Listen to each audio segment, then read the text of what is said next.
I call it the face of kindness. It is my intention to be at peace with everyone in my life, including all of my relatives. That's my intention. I insist that I will be at that place in my life. And so how do you do that? You have to, again, look at the resistance, look at the thoughts, and suggest to yourself, I am going to be kindness. Yesterday, we went to a movie. I came home from the movie, and there was a man on the street in Boston who was homeless. And he was mentally challenged, obviously. And he had a little cup, and he asked for some change. And then I was walking, and I kept thinking, you're giving a talk tomorrow about kindness. And I went back, and I had about $4 worth of change in my pocket, and I had to chase him. He went downstairs someplace, and he was dirty, and he was, and he couldn't speak right. And I took this change, and I just took his cup, and I put it, and you'd have thought that I had given this man, $1 million. I mean, he followed me. He couldn't stop thinking. Tears were coming down. It's a simple little act of kindness. And I'm not suggesting to every single one of you that everybody who asks you for money, you are obliged to give them money. But can you give them a silent blessing? Can you give them a smile instead of using them as a reason to be upset? And you have to, folks, you got to do this with all of your relatives as well, particularly your own children and your own parents. You got to look at them and see every time that I have a thought that is not one of kindness, what I am doing is I am leaving the source and taking on ego consciousness. Here's a fascinating piece of research. You know what serotonin is? Serotonin is like this neurotransmitter, this enzyme in the body, in the brain. And the more of it that you have, the better you feel. It's the well-being feeling. And this well-being feeling is something that antidepressants are designed to stimulate. So that when you take these names that have become common out there, we associate this with, they are designed to stimulate the production of serotonin. Here's a fascinating study that was just completed. That any person who is the recipient of an act of kindness has their serotonin levels increased just because they received an act of kindness. And their immune system is strengthened because they received this dose of kindness. That's the recipient. And secondly, any person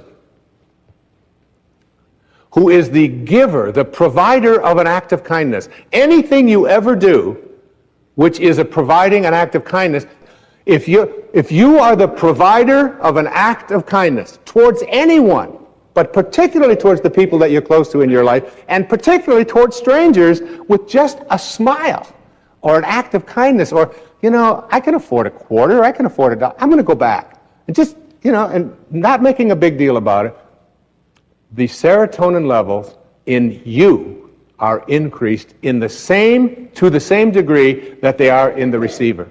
And so is your immune system strengthened. You want to strengthen your immune system? Be kind.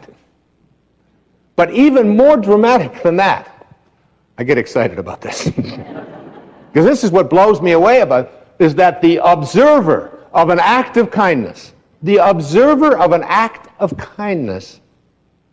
has their serotonin levels and their immune system strengthened just because they're in the energy field of someone who is displaying kindness. When you see someone being kind to another person, it's like a dose of an antidepressant. It's like a serotonin rush. Very often in my talks, and I'll ask, who is the person out there in the audience who had someone buy your ticket because you couldn't afford it, and you couldn't afford to come here, and they paid your way to get here, and they just wanted you to be here because they felt it was so important that you be there? And someone will always raise their hand, I'll bring them up, and I'll say, so what did they spend? And they'll say, $100. They gave me $100, and they couldn't even afford it themselves. And I'll reach in my pocket, and I'll hand her the $100. And I'll say, could I extend to you this kindness back so that you can repay that person? And everyone, you can see teeth that you couldn't see for the previous hour. Everybody is smiling and laughing and happy and excited. And it cost me $100. You know how much antidepressant you'd have to take? That's $10,000 worth of pills, and you got to call your doctor. Do I need the purple one? I want to get some clams. I don't know if I'm going to get... Every act of kindness.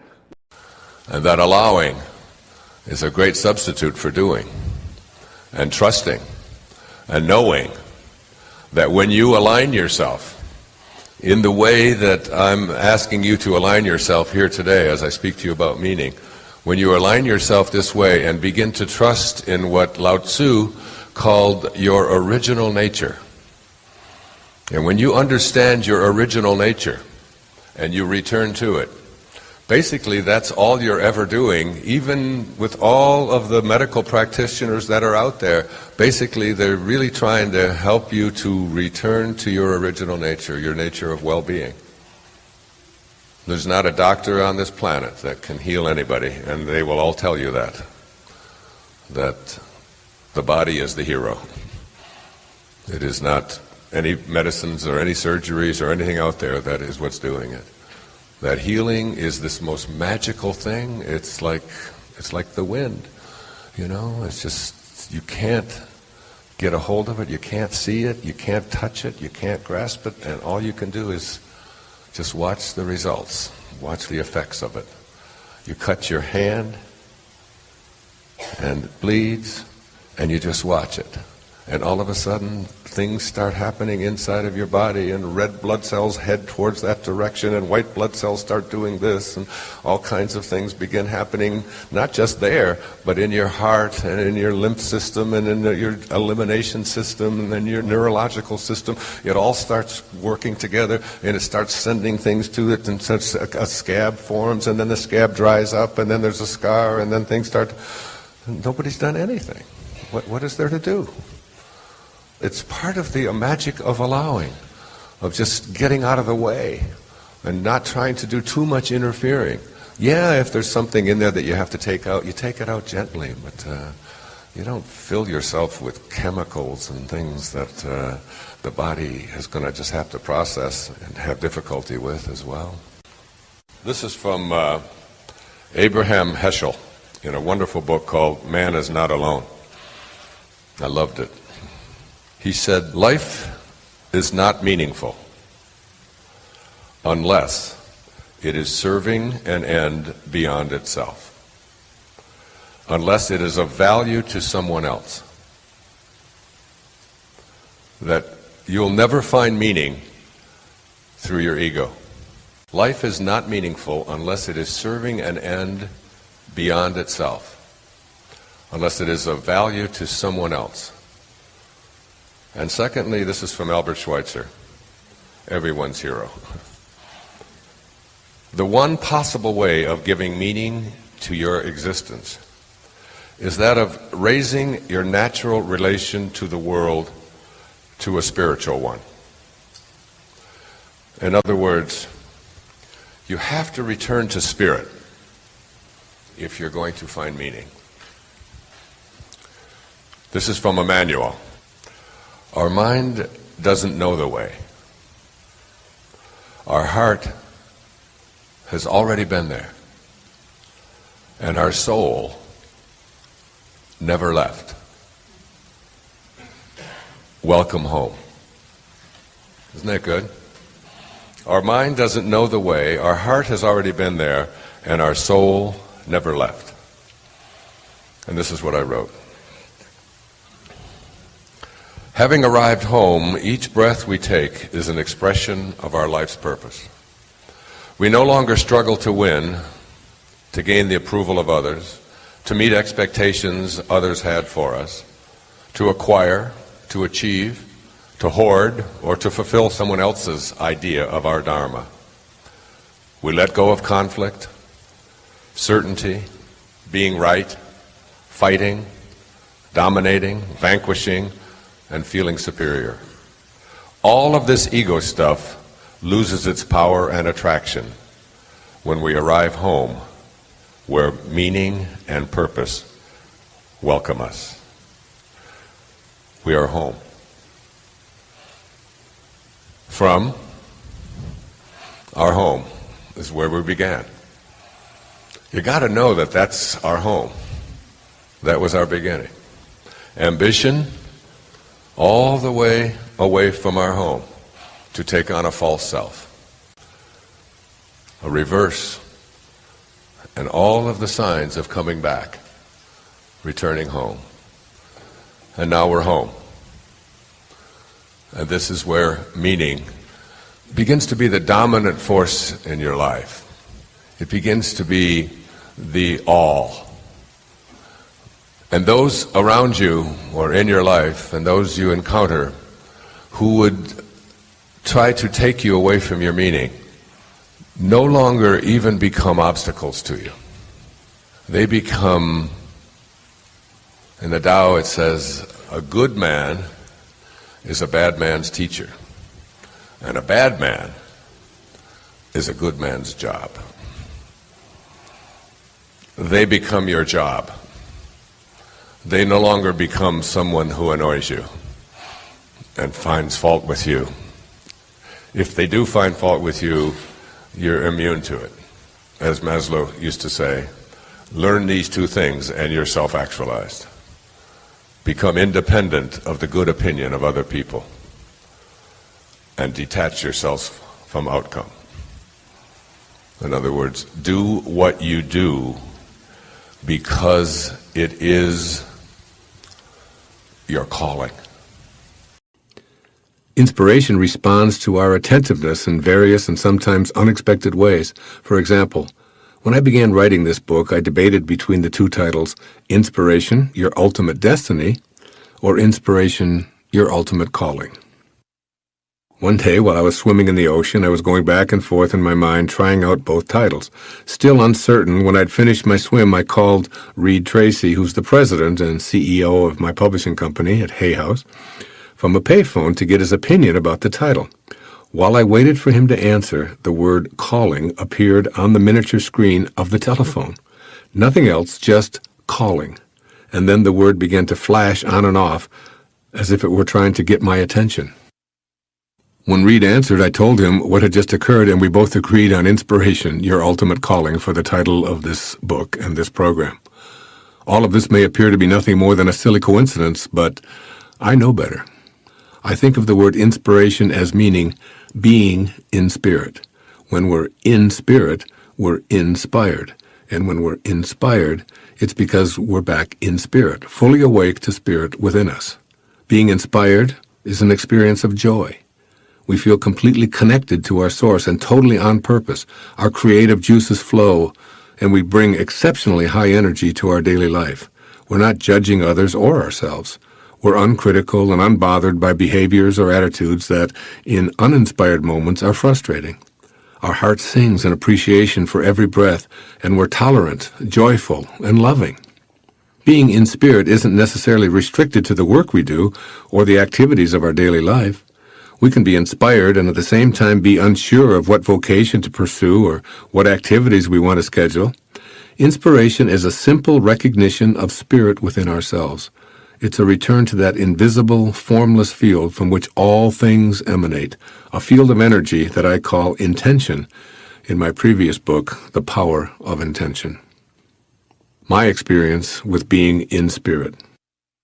When I'm in spirit, I have a feeling of contentment, but more than this, I experience joy.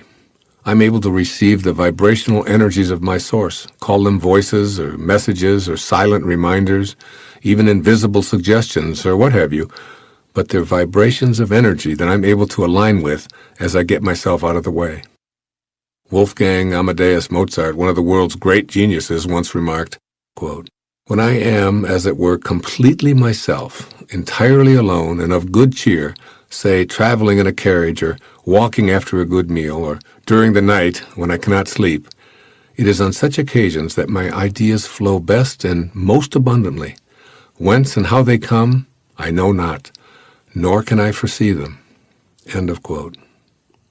We don't have to be a genius to know what Mozart speaks of. The same force in a different way is flowing through you and me right now. I've learned to remove resistance to the free flow of this spiritual energy by reminding myself to align with it, or to be in spirit in my thoughts and my expectations. When I sit down to write, my desire is to invite spirit to express through me.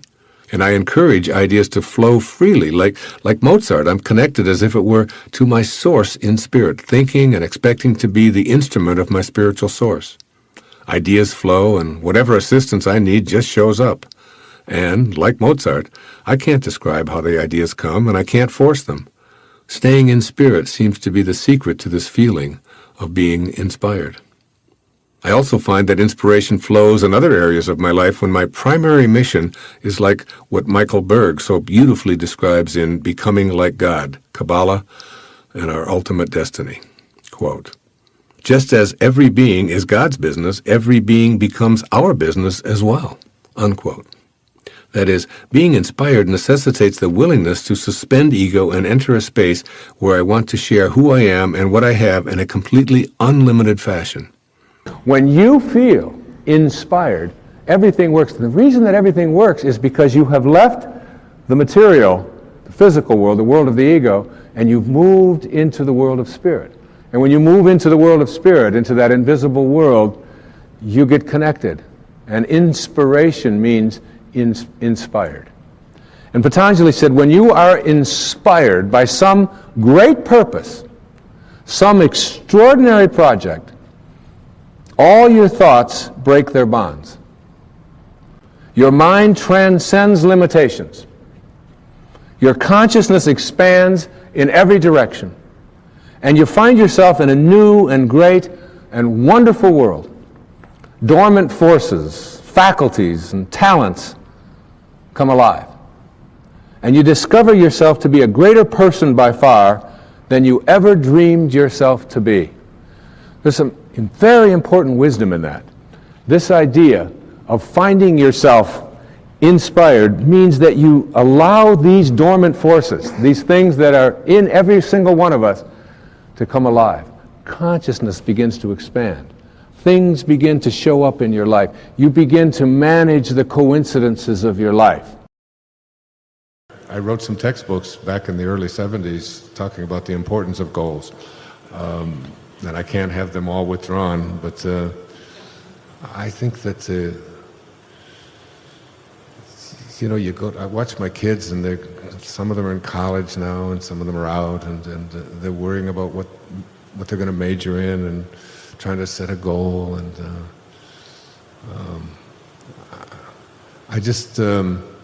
I tell them just to try to just enjoy every single moment, and just let yourself be guided. I think it's great advice for parenting. It's just guide, then just step aside and recognize that all of us have the anchor of the universe located within us. That's what Lao Tzu said. It's in every single one of us. And let yourself be swept with it. Let yourself be taken by it, rather than getting your individual ego in there saying, well, this is what I'm going to do. And it's like Arthur Miller, the great playwright. He was asked a question at an interview with the New York Times. He was 91 years old, and they said to him, "Are you working on another play?" And he said, "I don't know." He said, "But I probably am." And I understood exactly what he meant. I mean, I just finished writing a book that I put a year of my life into, This Wish is Fulfilled. And last night, I called the president of Hay House, my best friend, Reed Tracy, and I said, there's an idea germinating inside of me that I think will ultimately become a book. I don't know even quite, I just know it's starting to excite me. And I've often been called the father of motivation all over the world. They've got this title they put next to me, and I always say, if I have to be the father of anything other than the 8 children that I have, I would choose to be the father of inspiration, because I think it's the reverse of motivation. Motivation is when you get a hold of an idea and you take it where you believe that you can take it with your goals, and any obstacles that come along, you're going to plow through them, you're going to make this thing happen. And that's motivation. you get a hold of an idea. Inspiration is an idea gets a hold of you. And it takes you where you were intended to go even before you were ever conceived. I can't imagine you as a little boy in Germany were thinking about, being one of the most famous authors in the world. I mean, and how it all comes about, and what's going to come next for you. And like you said, I don't even know what words are going to come out next. It's for me, it's just being completely immersed in the now and surrendering, just like turning it over. That's just what I do. I turn it over. And the most amazing things happen when you turn it over. That's when God comes into your life. That's what Carl Jung called synchronicity. You have almost like a collaboration with fate. You're letting it all unfold. In the midst of your writing, I don't know if it happens for you, but there'll be something I'm not sure or whatever, and all of a sudden I'll go to the mail or somebody will pick up the phone and it'll be right there. And it's like, after a while you start to almost count on it. You start to realize that you don't have to do anything. You can just let it come to you. Yes. So I don't think you can be totally free of goals. Like, I have to go to the bathroom. So I'm going to have a goal to go to the toilet, So I don't think I can get totally out of that goal place. But by and large in my life, I just let it be. I think the Beatles had it right. When you find yourself in times of trouble, Mother Mary comes to me, speaking words of wisdom, let it be. Let it be, let it be, let it be, let it be. There will come an answer, let it be. I don't know, that's my theme.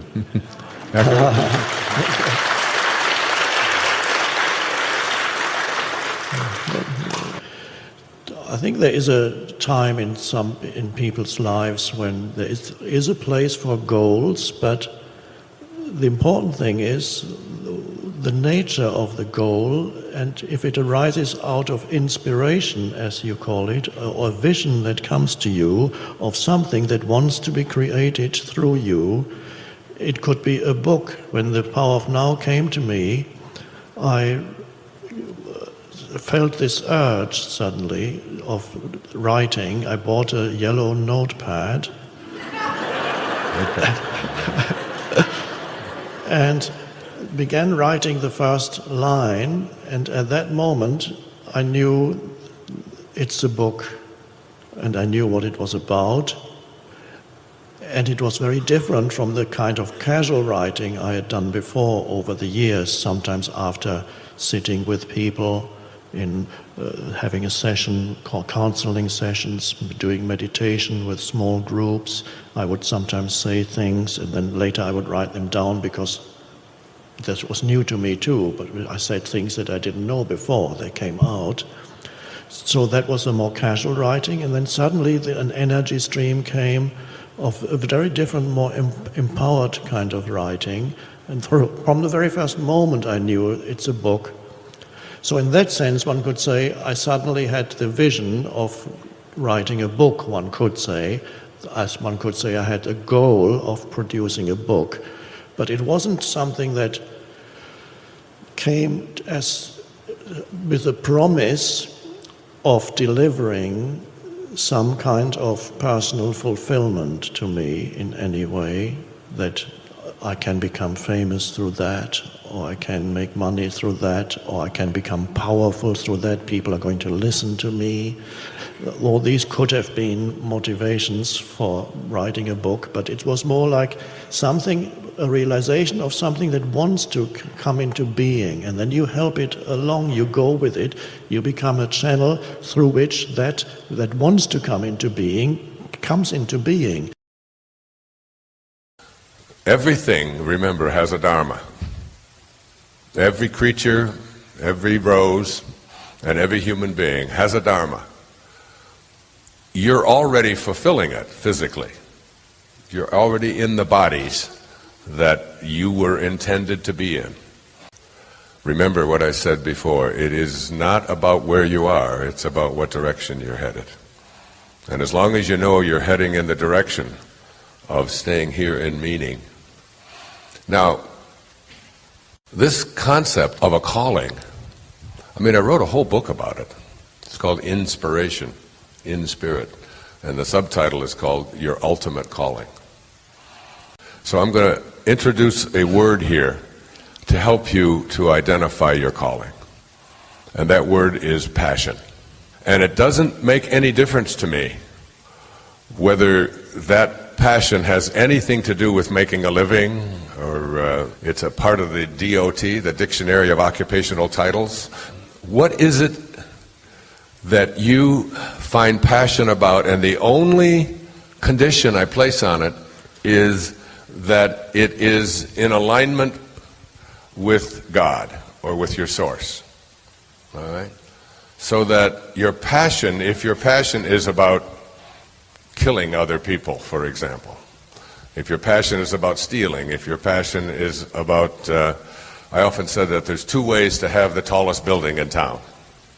One of the ways to have the tallest building in town, always, is to go around and knock down anybody else's building when they start getting taller than yours. So as soon as they get up, if you're at the 44 floors and they get to 43, 44, you just go over and you put some explosives in there and you just blow it up. And you say, I have the tallest building in town. And this is, by the way, our collective ego. This is what we do in our society and in our world, and which is about, if you really want to know my passion and my calling, it's about shifting the entire consciousness of this planet before I leave it. And that's why the film titled The Shift is so significant to me, because I know that if I can get 10 million people to watch that film, The Shift, if I can get 10 million people in America and Canada to watch that film, that we reach something called pi, 3.1416, remember? And if you can get 3.1416% of a population to align, the rest of it's called a critical mass in physics. You reach what is called phase transition. And if you align enough people or electrons or subatomic particles up and align them in a certain way in an energy field, and you reach what they call the 100th monkey, when you reach that point, all the rest of the electrons or the people in that energy field begin to align as well. And we have aligned ourselves collectively with a consciousness that allows for people to knock down other people's buildings. The other way to have the tallest building in town is to always work on your own building and not be concerned with anybody else's building or what anyone else out there is doing, or being consumed with trying to compete with or win or defend. To listen to your calling. So your calling is the thing within you that has your attention, that has your passionate attention. And it doesn't make any difference whether it makes sense to anybody else. It's the thing that you feel inside of you that you're here for. It's Mr. Holland in Mr. Holland's opus. And here's the secret. Here's the thing that I learned. That it's the presence of the passion. That when you have the presence of the passion within you for what it is that you feel is your calling, everything else will take care of itself. That is an indication that you have God within you and guiding you. The word enthusiasm and theos, iasm, translates to the God within in Greek. The God within. When you are enthusiastic about something, anything, when you have that kind of internal knowing that this is what I'm doing.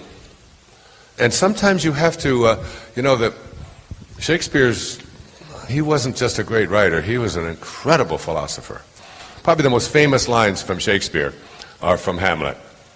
To be or not to be, that is the question. And that's a very profound question. But what follows that is much more profound. He said, after to be or not to be, that is the question.